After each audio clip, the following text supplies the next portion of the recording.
سر انیل مسرت کا پہلے اس کے اوپر آ جائیں. ابھی میں نے عارف نقوی کا بھی آپ سے پوچھنا ہے کیونکہ ابراج کیپٹل کا ایک سکینڈل چل رہا ہے جس میں انہوں نے کہا کہ 20 کروڑ یا $2 کروڑ انہوں نے میاں صاحب کو آفر کیے کہ الیکٹرک کی ڈیل کے حوالے سے, اور وہ آپ کی میٹنگ میں بھی بیٹھتے ہیں. پہلے انیل مسرت پھر اس کے اوپر آئیں گے.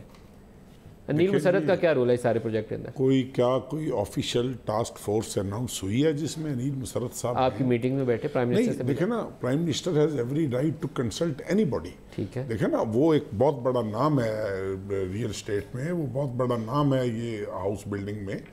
اب مجھے نہیں پتا کیونکہ دیکھیں نا, میں نے تو اس منسٹری کو ٹیک اوور کی ہوئی ابھی مجھے 2-2.5 ہفتے ہوئے ہیں, but still I tell you one thing, 2 or 3 meetings which I have attended, میں نے اس میں ایسی کوئی بات نہیں دیکھی, قطعی طور پہ یہ نہیں دیکھا.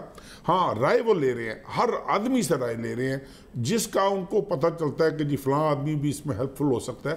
ہی پرسنلی کالز ہے. ریاض ملک صاحب سے نہیں رائے لیا؟ آئی ڈونٹ نو سر, ان کو پتا ہوگا کہ انہوں نے لیا کہ نہیں, لیکن جو 2-3 میٹنگز میں نے اٹینڈ کی ہیں.